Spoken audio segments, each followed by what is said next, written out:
Welcome to wishful ಅಡುಗೆ ಮನೆ. ಏನಪ್ಪ ಇವತ್ತು ಇವರು ಮಾಡ್ತಾ ಇದ್ದೀರಂದ್ರೆ, ಇವತ್ತು ನಾವು ತುಂಬ ಯುನೀಕು, ಎಲ್ಲರೂ ಇಷ್ಟಪಡುವಂಥ ಒಂದು ರೆಸಿಪಿ. ಇವತ್ತು ನಾವು ಒಂದು ಸಿಹಿ ರೆಸಿಪಿನ ಮಾಡ್ತಾ ಇದ್ದೀವಿ, ಸ್ವೀಟ್ ರೆಸಿಪಿ. ಇದು ಯಾವ ಥರ ಮಾಡೋದಂದರೆ, ಇದಕ್ಕೆ ನಾವು ಮೈದಾ ಬಳಸ್ತಾ ಇಲ್ಲ, ಮಿಲ್ಕ್ ಪೌಡರ್ ಬಳಸ್ತಾ ಇಲ್ಲ. ತುಂಬ ಡಿಫ್ರೆಂಟಾಗಿ, ಯುನೀಕಾಗಿ ಮತ್ತು ತುಂಬಾ ಚೆನ್ನಾಗಿರುವಂಥದ್ದು ಒಂದು ಇವತ್ತೇ ನಾವು ಉತ್ತರ ಕರ್ನಾಟಕದ ಸ್ಟೈಲಲ್ಲಿ ಇವತ್ತಿಂದ ಈ ರೆಸಿಪಿನ ಮಾಡೋಣ. ಸೊ ಇದಕ್ಕೋಸ್ಕರ ಇಲ್ಲಿ ನಾನು ಒಂದು ಅರ್ಧ ಕೆ ಜಿಯಷ್ಟು ಸಕ್ಕರೆನ ತೊಗೊಂಡಿದ್ದೀನಿ. ಇವಾಗ ಈ ಅರ್ಧ ಕೆ ಜಿ ಸಕ್ಕರೆ ತೊಯ್ದು ಮೇಲ್ಗಡೆ ಒಂದು ಲೋಟ ನೀರು ಹಾಕೋಣ. ಅಂದರೆ ಸಕ್ಕರೆ ತೊಯ್ಯಷ್ಟು ನೀರು ಹಾಕಿ ಮತ್ತೆ ಒಂದು ಗ್ಲಾಸಷ್ಟು ಇದ್ರ ಒಳಗಡೆ ನಾವು ನೀರನ್ನು ಹಾಕೊಳ್ಳೋಣ. ಸೊ ಇಲ್ಲಿ ನಾವು ಪಾಕ ಮಾಡ್ಕೋತಾ ಇದ್ದೀವಿ. ನಿಮ್ಮ ಪಾಕ ಜಾಸ್ತಿ ಬೇಕು ಅಂದರೆ ಇಲ್ಲಿ ನೀವು ಇನ್ನೊಂದು ಸ್ವಲ್ಪ ಸಕ್ಕರೆ ಮತ್ತು ನೀರನ್ನು ಜಾಸ್ತಿ ಹಾಕೋಬೋದು. ಇವಾಗ ಈ ಸಕ್ಕರೆನ ಈ ಥರ ಅಳಗಾಡಿಸ್ಕೊಂಡು ಒಂದು ಸರ್ತಿ ನೀಟಾಗಿ ಮಿಕ್ಸ್ ಮಾಡ್ಕೊಳ್ಳೋಣ. ನೀರಲ್ಲಿ ಮಿಕ್ಸ್ ಮಾಡ್ಕೊಂಡ್ಬಿಟ್ಟು ಇವಾಗ ಇದು ಮೀಡಿಯಮ್ ಫ್ಲೇಮಲ್ಲಿ ಕುದಿಯೋಕ್ಕಿಡೋಣ. ಯಾಕಂದರೆ ಇದು ಕುದಿಯೋ ತನಕ ನೆಕ್ಸ್ಟ್ ಪ್ರೊಸೆಸ್ ಏನು ಮಾಡೋದು ಅಂತ ನೋಡೋಣ. ಸೊ ಇದನ್ನು ನಾನು ಮೀಡಿಯಮ್ ಫ್ಲೇಮಲ್ಲಿ ಕುದಿಯೋಕ್ಕಿಡ್ತೀನಿ. ಮಧ್ಯದಲ್ಲಿ ಮಾತ್ರ ಈ ಥರ ನೀವು ಆಡಿಸ್ತಾನೇ ಇರಬೇಕು. ನೋಡಿ, ಅಲ್ಲಿ ಸಕ್ಕರೆ ಪಾಕ ರೆಡಿ ಆಗೋ ತನಕ ಇಲ್ಲೊಂದು ಪರಾತನ್ನು ತೊಗೊಳ್ಳೋಣ. ಇಲ್ಲಾಂದರೆ ದೊಡ್ಡದ ತಟ್ಟೆ ಇದ್ದರೆ ತೊಗೊಳ್ಳಿ, ಬಟ್ ಈ ಥರ ದೊಡ್ಡದೇ ಪರಾತು ಅಥವಾ ತಟ್ಟೆನೇ ತೊಗೋಬೇಕು. ಇಲ್ಲಿ ಇವಾಗ ನಾನು ತೊಗೊಂಡಿದ್ದೀನಿ ಖವಾ. ಇಲ್ಲಿ ನೋಡಿ, ಇದು ಪ್ಯೂರ್ ಖವಾ ಇದೆ, ಮನೆಯಲ್ಲಿ ಮಾಡ್ಕೊಂಡಿರುವಂಥ ಪ್ಯೂರ್ ಖವಾ. ಅದಕ್ಕೇ ನಾ ಇಲ್ಲಿ ಖವಾನ ತುರಿತಾ ಇಲ್ಲ. ನೀವು ಅಕಸ್ಮಾತ್ ಅಂಗಡಿಯಿಂದ ತಂದಿದ್ದೀರಾ, ಗಂಟು ಇದೆ ಖವಾ ಅಂದರೆ ನೀವು ಇಲ್ಲಿ ಖವಾನ ತುರ್ಕೋಬೇಕಾಗುತ್ತೆ. ಯಾಕಂದರೆ ಇದ್ರೊಳಗಡೆ ಯಾವುದೇ ಥರ ಗಂಟು ಇರಬಾರ್ದು, ಅದಕ್ಕೋಸ್ಕರ. ಸೊ ಇವತ್ತು ನೋಡಿ, ಖವಾಯಿಂದ ನಾವು ತುಂಬಾ ಡಿಫ್ರೆಂಟು. ಅದರ ಜೊತೆ ಮೈದಾನ ಬಳಸದೆ ಉತ್ತರ ಕರ್ನಾಟಕ ಸ್ಟೈಲಲ್ಲಿ ಖವಾ ಜಾಮೂನನ್ನು ಮಾಡೋಣ ಅಂತೆ. ಸೊ ಇದು ಹೆಂಗಂದರೆ ಎಲ್ಲಿ ಸೀಳಂಗಿಲ್ಲ, ಟೆಕ್ಸ್ಚರ್ ಅಂತೂ ಪರ್ಫೆಕ್ಟಾಗಿ ಬರುತ್ತೆ, ಕಲರೂ ಪರ್ಫೆಕ್ಟಾಗಿ ಬರುತ್ತೆ. ಸೊ ಖವಾ ಅಂದರೆ ಮೈದಾನೇ ಹಾಕೋಬೇಕು ಅಂತ ಕೆಲವೊಬ್ರದ್ದು ಒಪಿನಿಯನು. ಬಟ್ ನಾವು ಇವತ್ತು ಮೈದಾನೂ ಬೇಡ, ಮಿಲ್ಕ್ ಪೌಡರ್ನೂ ಬೇಡ. ಸೊ ಹಾಗಾದರೆ ಇದನ್ನು ಉತ್ತರ ಕರ್ನಾಟಕದವರು ಯಾವ ಥರ ಮಾಡ್ತಾರೆ ಅಂತಲೂ ಕೂಡ ನಾನು ನಿಮಗೆ ಹೇಳ್ತೀನಿ. ಬಟ್ ಎಲ್ಲಿ ನೀವು ಒಂದು ಟಿಪ್ಸನ್ನು ಮಿಸ್ ಮಾಡೋಕ್ಕೆ ಹೋಗಬೇಡಿ. ಟಿಪ್ಸನ್ನು ಮಿಸ್ ಮಾಡಿದರೆ ನಿಮ್ದು ಇದೇನು ಖವಾ ಜಾಮೂನು ಇದೆಯಲ್ಲ, ಅದು ಸೀಳೋ ಚಾನ್ಸಸ್ ಇರುತ್ತೆ. ನೋಡಿ, ಇವಾಗ ಇದನ್ನು ಮನೇಲಿ ಮಾಡ್ಕೊಂಡಿರೋಂಥ ಫ್ರೆಶ್ ಖವಾನ ಇಷ್ಟು ಬೆಣ್ಣೆ ಥರ ಸಾಫ್ಟ್ ಆಗಿದೆ. ಬಟ್ ಇದು ಸಾಫ್ಟ್ ಇದ್ರೂ ನಾವು ಏನು ಮಾಡಬೇಕಂದ್ರೆ, ಇಲ್ಲಿ ಖವಾನ ಈ ಥರ ಈ ಅಂಗೈಯಿಂದ ಈ ಥರ ಇಲ್ಲಿ ಪ್ರೆಸ್ ಮಾಡ್ತಾ ಖವಾನ ಸಾಫ್ಟ್ ಮಾಡ್ಕೋಬೇಕು.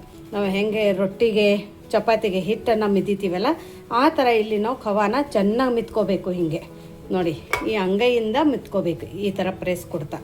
ಅವಾಗೇನಾಗುತ್ತೆ, ಇನ್ನೂ ಸಾಫ್ಟ್ ಆಗುತ್ತೆ. ಒಳಗಡೆ ಚಿಕ್ಕ ಪುಟ್ಟದು ಯಾವುದಾದ್ರೆ ಒಂದು ಗಂಟಿತ್ತಂದ್ರೂ ಅದನ್ನು ಕೂಡ ಒಡೆಯುತ್ತೆ. ಮತ್ತು ಖವಾ ಲೈಟ್ ವೇಟ್ ಆಗುತ್ತೆ. ನೀವು ಮುಂಚೆ ಖವಾ ಹಿಡಿದ್ರೆ ಕೈಯಲ್ಲಿ ಸ್ವಲ್ಪ ಗಟ್ಟಿ ಅನ್ನಿಸ್ಬೋದು. ಈ ಥರ ಮಾಡ್ತಾ ಖವಾ ಇಲ್ಲಿ ನಮ್ಮದು ಫುಲ್ ಲೈಟ್ ವೇಟ್ ಆಗಿ ಫ್ಲಫಿ ಆಗುತ್ತೆ. ನೋಡಿ, ಮುಂಚೆದ ಖವಾ ಆಮೇಲೆದ ಖವಾದು ಡಿಫ್ರೆನ್ಸ್ ನಾನು ನಿಮಗೆ ತೋರಿಸ್ತೀನಿ. ನಾವು ಸಕ್ಕರೆ ಮತ್ತು ನೀರನ್ನು ಮೀಡಿಯಮ್ ಫ್ಲೇಮಲ್ಲಿ ಕುದಿಯೋಕೆ ಇಟ್ಕೊಂಡಿದ್ದೀವಿ ಪಾಕಕ್ಕೋಸ್ಕರ. ಸೊ ಅದನ್ನು ಮಧ್ಯದಲ್ಲಿ ಕೈ ಆಡಿಸೋದನ್ನು ಮರಿಬೇಡಿ. ಇನ್ನೂ ಯಾರು ನೀವು ನಮ್ಮದು ವಾಟ್ಸಪ್ ಗ್ರೂಪನ್ನು ಜಾಯಿನ್ ಆಗಿಲ್ಲ ಅಂದರೆ, ವಿಶ್ಫುಲ್ ಅಡುಗೆ ಮನೆ ವಾಟ್ಸಪ್ ಗ್ರೂಪ್ ಲಿಂಕನ್ನು ನಾನು ಡಿಸ್ಕ್ರಿಪ್ಷನ್ ಬಾಕ್ಸಲ್ಲಿ ಕೊಟ್ಟಿದ್ದೀನಿ. ಆ ಲಿಂಕ್ ಮೇಲೆ ಕ್ಲಿಕ್ ಮಾಡಿದರೆ ಸಾಕು, ನೀವು ನಮ್ಮ ಜೊತೆ ಕನೆಕ್ಟ್ ಆಗ್ತೀರಾ. ನಿಮ್ಗೇನೇ ಕ್ವರೀಸು ಡೌಟ್ಸ್ ಇದ್ರೂ ಕೂಡ ಅಲ್ಲಿ ನೀವು ನಮ್ಮ ಜೊತೆ ಕಮ್ಯುನಿಕೇಟ್ ಮಾಡ್ಬೋದು. ನೋಡಿ, ಈ ಥರ 1 ನಿಮಿಷ ಇಲ್ಲಿ ನಾವು ಖವಾನ ನೀಟಾಗಿ ಮಿತ್ಕೊಂಡಿರೋದು. ನೋಡಿ, ಇವಾಗ ನೋಡಿ, ಮುಂಚೆ ಹೆಂಗಿತ್ತು ಇವಾಗ ಹೆಂಗಿದೆ.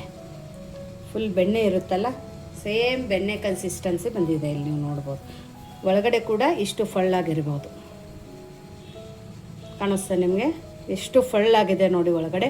ಈ ಥರ ಆದರೆ ಮಾತ್ರ ನಮ್ಮ ಜಾಮೂನು ತುಂಬ ಚೆನ್ನಾಗಿ ಬರುತ್ತೆ, ಒಳಗಡೆ ಕೂಡ ಫಳ್ಳಾಗುತ್ತೆ. ನೋಡಿ, ಎಲ್ಲ ಕಡೆ ಅದೇ ಥರ ಆಗಿದೆ. ಇಲ್ಲಿ ನೋಡಿ, ಒಂದು ಗಂಟಿಲ್ಲ, ಏನೇನೂ ಇಲ್ಲ ಇದರಲ್ಲಿ. ಅಷ್ಟು ಫ್ಲಫಿ ಕೂಡ ಆಗಿದೆ ಇದು ಖವಾ ನಮ್ಮದು. ಇವಾಗ ಏನು ಮಾಡೋಣ ಅಂದರೆ, ಇದ್ರೊಳಗಡೆ ನಾನು ಜಡಿ ಮಾಡ್ಕೊಂಡು ಇಟ್ಕೊಂಡಿದ್ದೀನಿ. ಇಲ್ಲಿ ಗೋಧಿ ಹಿಟ್ಟನ್ನು ತೊಗೊಂಡಿದ್ದೀನಿ. ಸೊ ಇವತ್ತೇನೋ ಮೈದಾನ ಬಳಸದೆ ಖವಾ ಅಲ್ಲಿ ಗೋಧಿ ಹಿಟ್ಟನ್ನು ಮಿಕ್ಸ್ ಮಾಡಿಬಿಟ್ಟು ಇವತ್ತಿಂದ ಉತ್ತರ ಕರ್ನಾಟಕದ ಒಂದು ಫೇಮಸ್ ಗುಲಾಬ್ ಜಾಮೂನ್ ರೆಸಿಪಿನ ಮಾಡ್ತಾಯಿದ್ದೀವಿ.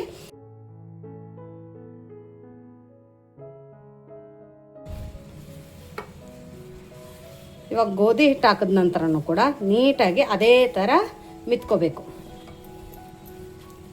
ಕೆಲವೊಬ್ಬರು ಮಿದಿಯೋಕ್ಕೆ ಬೇಜಾರು ಮಾಡಿಕೊಂಡು ಬೇಗ ಬೇಗ ಮಾಡೋಕ್ಕೆ ಹೋಗ್ತಾರೆ, ಆವಾಗ ಜಾಮೂನು ಒಳಗಡೆ ಗಟ್ಟಿ ಕೂಡ ಆಗುತ್ತೆ, ಪರ್ಫೆಕ್ಟಾಗಿ ಟೆಕ್ಚರು ಬರಲ್ಲ, ಆಮೇಲೆ ಸೀಳುತ್ತೆ. ಇವಾಗ ಇನ್ನೊಂದು ಸ್ವಲ್ಪ ಗೋಧಿ ಹಿಟ್ಟನ್ನು ಹಾಕ್ಕೊಳ್ಳೋಣ. ಸ್ವಲ್ಪ ಇನ್ನು ಅಳಸಿದೆ, ಅದಕ್ಕೋಸ್ಕರ ಗೋಧಿ ಹಿಟ್ಟು ಮಾತ್ರ ಕಂಪಲ್ಸರಿ ಜಡಿ ಮಾಡೇ ಹಾಕ್ಕೋಬೇಕು, ಇಲ್ಲ ಅಂದರೆ ಹಾಡಾಗುತ್ತೆ ಜಾಮೂನು. ಇದ್ರ ಒಳಗಡೆ ಒಂದೇ ಒಂದು ಪಿಂಚಷ್ಟು ಕುಕ್ಕಿಂಗ್ ಸೋಡಾನ ಹಾಕ್ಕೊಳ್ಳೋಣ, ಅಡುಗೆ ಸೋಡಾ. ಯಾಕಂದರೆ ಚೆನ್ನಾಗಿದು ಕರಿಬೇಕು, ಒಳಗಡೆ ಇನ್ನೊಂದು ಸ್ವಲ್ಪ ಫಳ್ಳಾಗಬೇಕು ಅಂತೇಳಿ. ಒಂದೇ ಚಿಟಿಕೆ ನಾನು ತೋರಿಸಿದ್ದೀನಲ್ಲ ಅಷ್ಟೇ ಹಾಕ್ಕೊಳ್ಳಿ, ಜಾಸ್ತಿ ಹಾಕ್ಕೊಂಡಿದ್ರೆ ಎಣ್ಣೆಯಲ್ಲಿ ಕರಗುತ್ತೆ ಇದು, ಹಾಗಾಗಿ ನಿಮ್ಮ ಜಾಮೂನು ಕರೆಕ್ಟಾಗಿ ಬರಲ್ಲ. ಸೊ ಒಂದೇ ಚಿಟಿಕೆ ಹಾಕಿಬಿಟ್ಟು ಮತ್ತೆ ನೀಟಾಗಿ ಈ ಥರ ಇದನ್ನು ಮಿದಿಬೇಕು, ಯಾಕಂದರೆ ಅದು ಸೋಡಾ ಒಂದೇ ಕಡೆನೇ ಕುತ್ಕೋಬಾರ್ದಲ್ಲ, ಅದಕ್ಕೋಸ್ಕರ ಮತ್ತೆ ಒಂದು ಅರ್ಧ ನಿಮಿಷ ಇದನ್ನು ಇದೇ ಥರ ಮಿತ್ಕೊಳ್ಳೋಣ. ನೋಡಿ, ಇಲ್ಲಿ ಹಿಟ್ಟನ್ನು ಚೆನ್ನಾಗಿ ಕಲಿಸ್ಕೋಬೇಕು, ಹಿಟ್ಟು ಅಳಸಿರಬಾರ್ದು, ಒಂದು ಸ್ವಲ್ಪ ಗಟ್ಟಿ ಇರಬೇಕು. ಇನ್ನೊಂದು ಏನು ಮಾಡಬೇಕಂದ್ರೆ, ಇವಾಗ ಹಿಟ್ಟು ಇಷ್ಟು ಗಟ್ಟಿದ್ರೂ ಕೂಡ ಇನ್ನೊಂದು ಸ್ವಲ್ಪ ಗಟ್ಟಿ ಆಗಬೇಕು, ಅದಕ್ಕೋಸ್ಕರ ಇದ್ರೊಳಗಡೆ ಇನ್ನೊಂದು ಸ್ವಲ್ಪ ನಾನು ಗೋಧಿ ಹಿಟ್ಟನ್ನು ಹಾಕ್ಕೊಂಡಿದ್ದೀನಿ. ಗೋಧಿ ಹಿಟ್ಟನ್ನು ಹಾಕ್ಕೊಂಡು ಮತ್ತೆ ಇದನ್ನು ಕಲಿಸ್ಕೊಳ್ಳೋಣ. ಎಷ್ಟು ಖವಾ ಇದೆ ಅದ್ರಕ್ಕಿಂತನೂ 2 ಪಟ್ಟು, ಅಂದರೆ ಇವಾಗ 1/4 kg ಖವಾ ಇದ್ದರೆ ಅರ್ಧ kg ಇಲ್ಲಿ ನೀವು ಗೋಧಿ ಹಿಟ್ಟನ್ನು ಯೂಸ್ ಮಾಡಿ. ಗೋಧಿ ಹಿಟ್ಟು ಬೇಡ ಅಂದರೆ ನೀವು ಅದ್ರ ಬದಲಾಗಿ ಮೈದಾ ಕೂಡ ಹಾಕೋಬೋದು. ನೋಡಿ, ಈ ಥರ ಕಲಿಸ್ಕೋಬೇಕು. ಈ ಥರ ಕಲಿಸ್ಕೊಂಡು ಇವಾಗ ನೋಡಿ ಇದು ಗಟ್ಟಿಯಾಗಿದೆ ಅಲ್ಲ, ಈ ಥರ ಗಟ್ಟಿ ಆದಾಗ ಇವಾಗ ಇದ್ರ ಒಳಗಡೆ ಸ್ವಲ್ಪ ಈ ಥರ ಹಾಲನ್ನು ಹಾಕ್ಕೊಳ್ಳೋಣ. ಹಾಲನ್ನು ಹಾಕ್ಕೊಂಡು ಇದೇ ಥರ ಕಲಿಸ್ಕೋಬೇಕು. ನೋಡಿ, ನೀವು ಅಕಸ್ಮಾತ್ ಈ ಪ್ರೋಸೆಸ್ ಕರೆಕ್ಟಾಗಿ ಮಾಡಿಲ್ಲ ಅಂದರೆ ಎಣ್ಣೆಯಲ್ಲಿ ಜಾಮೂನು ಕರಗುತ್ತೆ, ಅದಕ್ಕೋಸ್ಕರ ನೀವು ಒಂದು ಸ್ವಲ್ಪ ಗೋಧಿ ಹಿಟ್ಟು ಜಾಸ್ತಿ ಹಾಕ್ಕೊಳ್ಳಿ. ಜಾಸ್ತಿ ಹಾಕ್ಕೊಂಡು ಈ ಥರ ಒಂದು ದನಿ ಹಾಲು ಹಾಕ್ಕೊಂಡು ಮತ್ತೆ ಇದನ್ನು ಈ ಥರ ಮಿತ್ಕೋಬೇಕು. ನೋಡಿ, ಈ ಥರ ಇಲ್ಲಿ ನಮಗೆ ಹಿಟ್ಟನ್ನು ಕಲಿಸ್ಕೋಬೇಕಾಗಿದೆ. ನೀವು ಈ ಥರ ಹಿಟ್ಟನ್ನು ಕಲಿಸ್ಕೊಂಡಿದ್ರೆ ನಮ್ಮ ಜಾಮೂನು ತುಂಬ ಚೆನ್ನಾಗಿ ಬರುತ್ತೆ. ಖವಾದಲ್ಲಿ ಎಷ್ಟು ಹಿಟ್ಟು ಹಿಡಿಯುತ್ತೆ ಅಷ್ಟೇ ಹಿಟ್ಟು ಇಟ್ಕೊಂಡು ನೀವು ಅಕಸ್ಮಾತ್ ಜಾಮೂನು ಮಾಡಿದರೆ ನಿಮ್ಮ ಜಾಮೂನು ಫೇಲ್ ಆಗುತ್ತೆ. ಸೊ ಎಷ್ಟು ಖವಾ ಇದೆ ಅದ್ರ ಡಬಲ್ ಇಲ್ಲಿ ನಾವು ಹಿಟ್ಟನ್ನು ಹಾಕ್ಕೋಬೇಕು. ನೋಡಿ, ಇದ್ರದ್ದು ಪರ್ಫೆಕ್ಟಾಗಿ ಆಗಿದೆ. ಇದ್ರ ಕನ್ಸಿಸ್ಟೆನ್ಸಿನೂ ಕೂಡ ಇಲ್ಲಿ ನೀವು ನೋಡ್ಬೋದು, ತುಂಬ ಪರ್ಫೆಕ್ಟಾಗಿ ಬಂದಿದೆ, ಫಳ್ಳಾಗಿ ಬಂದಿದೆ. ಇಲ್ಲಿ ನೋಡಿ. ಸೊ ಇವಾಗ ಏನು ಮಾಡೋಣ ಅಂದರೆ ಈ ಥರ ಇನ್ನೊಂದು ಸರ್ತಿ ಮಿದ್ಬಿಟ್ಟು ಇದ್ರ ಮೇಲ್ಗಡೆ ಒಂದು ಮುಚ್ಚೋಣ. ಮುಚ್ಚಿಬಿಟ್ಟು ಇದನ್ನ ಏನು ಮಾಡೋಣ, ಒಂದು 2 ನಿಮಿಷ, ತುಂಬ ಹೊತ್ತು ಇಡಬಾರ್ದು, ಬರೀ 2 ನಿಮಿಷ ನಾವು ಮುಚ್ಚಿಡೋಣ. ಯಾಕಂದರೆ ಪಾಕ ಏನಾಗಿದೆ ಅಂತ ನೋಡೋಣ. ನೋಡಿ, ಇಲ್ಲಿ ಮಧ್ಯ ಮಧ್ಯದಲ್ಲಿ ಕೈ ಆಡಿಸ್ತಾ ಇಲ್ಲಿ ಪಾಕ ಕೂಡ ರೆಡಿಯಾಗಿದೆ. ಹಿಟ್ಟು ಕಲಿಸೋ ತನಕ ಪಾಕ ರೆಡಿಯಾಗಿದೆ. ಸೊ ಇದು ಪಾಕ ನೀವು ಯಾವ ಥರ ತಗೋಬೇಕಂದ್ರೆ ಒಂದು 20 ನಿಮಿಷ ಆದರೆ ಮಿನಿಮಮ್ ಇದನ್ನು ನಾವು ಕುದಿಸ್ಕೋಬೇಕು. ನೀವು ಎಷ್ಟು ಚೆನ್ನಾಗಿ ಪಾಕ ಮಾಡ್ತೀರಾ ಅಷ್ಟು ಚೆನ್ನಾಗಿ ನಮ್ಮ ಜಾಮೂನಿಗೆ ಟೇಸ್ಟ್ ಬರುತ್ತೆ, ಫ್ಲೇವರು ಕೂಡ ಬರುತ್ತೆ. ಇವಾಗ ಇದು ಪಾಕ ನಾನು ಒಂದು 20 ನಿಮಿಷ ಕುದಿಸ್ಕೊಂಡಿದ್ದೀನಿ, ತುಂಬ ಚೆನ್ನಾಗಿ ಕುದ್ದಿದೆ. ಇವಾಗ ಏನು ಮಾಡೋಣ ಅಂದರೆ ಫ್ಲೇಮನ್ನು ಆಫ್ ಮಾಡ್ಕೊಳ್ಳೋಣ. ಆಫ್ ಮಾಡಿಕೊಂಡು ಒಂದು ಸ್ವಲ್ಪ ಇದ್ರ ಒಳಗಡೆ ನಾವು ಏಲಕ್ಕಿ ಪುಡಿನ ಹಾಕ್ಕೊಳ್ಳೋಣ, ಚೆನ್ನಾಗಿ ಫ್ಲೇವರ್ ಬರುತ್ತೆ, ಅದಕ್ಕೋಸ್ಕರ. ನೋಡಿ, ಇವಾಗ ಮತ್ತೆ ಒಂದು ಸರ್ತಿ ಕೈ ಆಡಿಸ್ಕೊಳ್ಳೋಣ. ಇದು ಪಾಕ ಇವಾಗ ಒಂದು ಸ್ವಲ್ಪ ತಣ್ಣಗಾಗೋಕ್ಕೆ ಪಕ್ಕಕ್ಕಿಡೋಣ. ನೋಡಿ, ಹಿಟ್ಟು ಕಲಿಸೋ ತನಕ ಪಾಕ ಕೂಡ ರೆಡಿ ಆಗುತ್ತೆ, ತುಂಬ ದಿಢೀರಂತ ಆಗುತ್ತೆ. ಪರ್ಫೆಕ್ಟ್, ತುಂಬ ಚೆನ್ನಾಗಿ ಬಂದಿದೆ. ಇವಾಗ ಇದನ್ನೆತ್ತಿ ಪಕ್ಕಕ್ಕಿಡೋಣ. ಇವಾಗ ನೋಡಿ, ಇಲ್ಲಿ ಪಾಕ ಎಲ್ಲ ಆಗೋ ತನಕ ಒಂದು 2ರಿಂದ 5 ನಿಮಿಷ ಹಿಟ್ಟು ನೆಂದಿದೆ. ತುಂಬ ಜಾಸ್ತಿ ಹೊತ್ತು ಹಿಟ್ಟನ್ನು ನೆನೆಸಬಾರ್ದು. ಇದನ್ನು ಮತ್ತೊಂದು ಸರ್ತಿ ಈ ಥರ ನಾವು ಮಿತ್ಕೊಳ್ಳೋಣ. ಮಿತ್ಕೊಂಡ್ಬಿಟ್ಟು ನಿಮಗೆ ಯಾವ ಶೇಪ್ ಬೇಕು, ಯಾವ ಸೈಜ್ ಬೇಕು ಆ ಸೈಜಕ್ಕೆ ಇಲ್ಲಿ ನಾವು ಜಾಮೂನನ್ನು ಮಾಡ್ಕೊಳ್ಳೋಣ. ನೋಡಿ, ಬಂದಿದೆಯಲ್ಲ ಪರ್ಫೆಕ್ಟಾಗಿ, ಎಲ್ಲಿ ಸೀಳಿಲ್ಲ ಕೂಡ, ಅಷ್ಟು ಚೆನ್ನಾಗಿ ಬಂದಿದೆ. ನೋಡಿ, ಸೂಪರಾಗಿ ಬಂದಿದೆ. ಸೊ ಎಲ್ಲದನ್ನು ನಾವು ಇದೇ ಥರ ಜಾಮೂನನ್ನು ಮಾಡ್ಕೊಂಡು ಬರೋಣ. ನೋಡಿ, ಎಲ್ಲದನ್ನು ಇದೇ ಥರ ಮಾಡ್ಕೊಂಡ್ರು. ಇಲ್ಲಿ ನೀವು ನೋಡ್ಬೋದು ಎಷ್ಟು ಚೆನ್ನಾಗಿ ಇಲ್ಲಿ ನಮ್ಮದು ಟೆಕ್ಚರ್ ಬಂದಿದೆ ಅಂತ. ಇಲ್ಲಿ ನೋಡಿ, ಒಂದು ಎಲ್ಲಿ ಸೀಳಿಲ್ಲ, ಬೇಸನ್ ಉಂಡೆ ಥರ ಕಾಣ್ತಾ ಇದೆ, ಅಷ್ಟು ಚೆನ್ನಾಗಿ ಬಂದಿದೆ ನೋಡಿ. ಸೊ ಇವಾಗ ಈ ಮಾಡ್ಕೊಂಡಿರೋಂಥ ಜಾಮೂನನ್ನು ನಾವು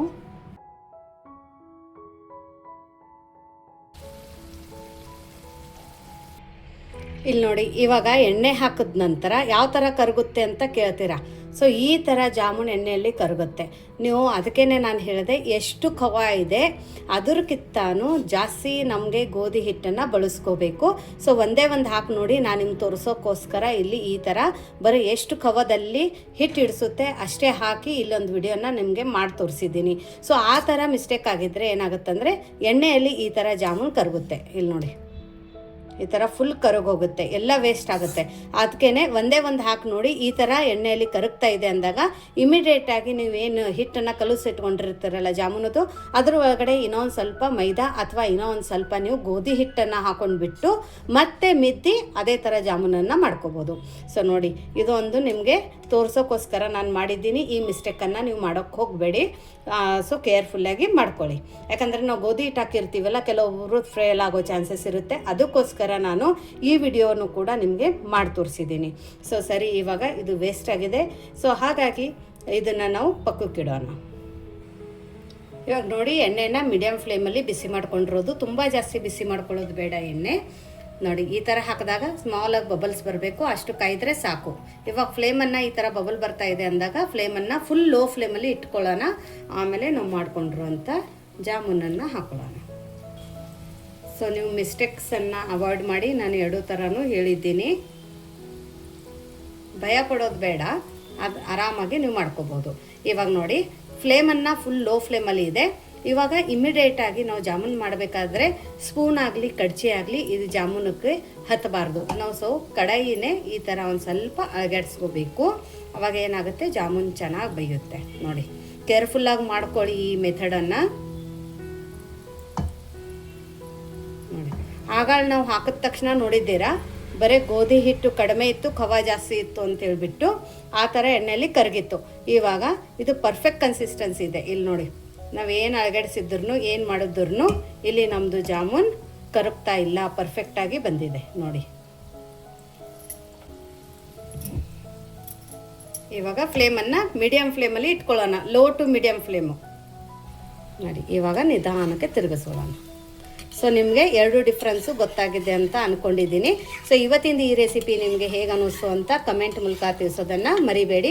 ನೀವು ಜಾಮೂನ್ ಮಾಡಬೇಕಾದ್ರೆ ಏನು ಮಿಸ್ಟೇಕ್ಸನ್ನು ಮಾಡ್ತಿದ್ರಿ ಅಂತಲೂ ಕೂಡ ಕಮೆಂಟ್ ಮೂಲಕ ತಿಳಿಸೋದನ್ನು ಮರಿಬೇಡಿ.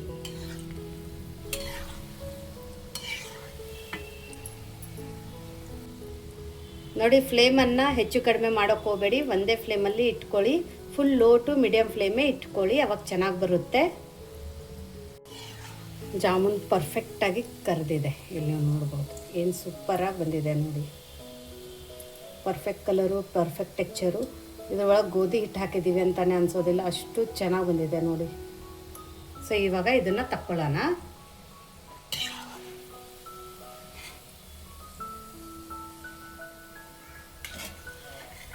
ಸೊ ವಿತ್ ಪ್ರೂಫ್ ನಿಮಗೆ ಎಲ್ಲದನ್ನು ತೋರಿಸಿದ್ದೀನಿ. ಕಾಮನ್ ಮಿಸ್ಟೇಕ್ಸನ್ನು ಹೇಗೆ ಮಾಡ್ತೀರಂತನೂ ತೋರಿಸಿದ್ದೀನಿ. ಸೊ ಹಾಗಾಗಿ ಎಲ್ಲ ಮಿಸ್ಟೇಕ್ಸನ್ನು ಅವಾಯ್ಡ್ ಮಾಡಬೇಕು ನೋಡಿ. ಇವಾಗ ಈ ಕರೆದಿರೋ ಜಾಮೂನನ್ನು ನಾವು ಇಲ್ಲೇನು ಪಾಕ ಮಾಡ್ಕೊಂಡು ಇಟ್ಕೊಂಡಿದ್ದೀವಲ್ಲ ಅದ್ರ ಒಳಗಡೆ ಹಾಕೊಳ್ಳೋಣ. ಪಾಕ ತುಂಬ ತಣ್ಣಗಾಗಿರಬಾರ್ದು, ಪಾಕ ಒಂದು ಸ್ವಲ್ಪ ಬಿಸಿನೇ ಇರಬೇಕು. ಆವಾಗಲೇ ಇದ್ರ ಒಳಗಡೆ ನಾವು ಜಾಮೂನನ್ನು ಹಾಕೋಬೇಕು. ಕರೆದ ತಕ್ಷಣವೇ ನೀವು ಇಮಿಡಿಯೇಟಾಗಿ ಕೂಡ ಇದ್ರೊಳಗಡೆ ಜಾಮೂನನ್ನು ಹಾಕೋಬೋದು ನೋಡಿ. ನೋಡಿ, ಮಾಡ್ಕೊಂಡಿರೋ ಎಲ್ಲ ಜಾಮೂನನ್ನು ಇದೇ ಥರ ಹಾಕ್ಕೊಳ್ಳೋಣ. ಇವಾಗ ಇದನ್ನು ನೀಟಾಗಿ ಮಿಕ್ಸ್ ಮಾಡ್ಕೊಳ್ಳೋಣ ನೋಡಿ. ಸೊ ಬಿಸಿ ಬಿಸಿ ಜಾಮೂನ್ ಇಷ್ಟ ಆದವರು ಬಿಸಿ ಬಿಸಿಯಾಗಿ ಜಾಮೂನನ್ನು ತಿನ್ಕೋಬೋದು ನೋಡಿ. ಬಿಸಿ ಬಿಸಿ ಜಾಮೂನ್ ರೆಡಿಯಾಗಿದೆ, ತುಂಬ ಸಖತ್ತಾಗಿದೆ. ಇಲ್ಲಿ ನೋಡ್ಬೋದು, ಟೆಕ್ಚರ್ ಕೂಡ ನೋಡಿ ಅಷ್ಟೇ ಸಾಫ್ಟಾಗಿದೆ. ಇವಾಗ ಈ ಜಾಮೂನು ಕೂಡ ನೋಡಿ, ಒಳಗಡೆ ಸ್ವಲ್ಪ ಗಟ್ಟಿಯಾಗಿಲ್ಲ ನೋಡಿ, ಎಷ್ಟು ಚೆನ್ನಾಗಿ ಬಂದಿದೆ ಅಂತ ನೋಡಿ. ಒಳಗಡೆ ಕೂಡ ಇಮಿಡಿಯೇಟಾಗಿ ಇವಾಗಲೇ ಮಾಡಿದ್ದೀವಿ, ಅಂತೂ ಒಳಗಡೆ ರಸ ಕೂಡ ಎಷ್ಟು ಚೆನ್ನಾಗಿ ಹೋಗಿದೆ, ಎಲ್ಲಿ ಗಟ್ಟಿಯಾಗಿಲ್ಲ. ಇಲ್ಲಿ ನೋಡ್ಬೋದು ಎಷ್ಟು ಫಳ್ಳಾಗಿದೆ ಜಾಮೂನು ಅಂತ. ಸೂಪರಾಗಿ ಆಗಿದೆ ಈ ಜಾಮೂನು. ಸೊ ನಿಮಗೆ ಇವತ್ತಿನ ಈ ಜಾಮೂನ್ ರೆಸಿಪಿ ಹೇಗೆ ಅನ್ನಿಸ್ತು ಅಂತ ಕಮೆಂಟ್ ಮೂಲಕ ತಿಳಿಸೋದನ್ನು ಮರಿಬೇಡಿ. ಮತ್ತೆ ಸಿಗೋಣ ಇದೇ ಥರ ಹೊಸ ಹೊಸ ರುಚಿ, ಹೊಸ ಹೊಸ ಅಡುಗೆ ಜೊತೆ ವಿಶ್ಫುಲ್ ಅಡುಗೆ ಮನೆಯಲ್ಲಿ. Thank you.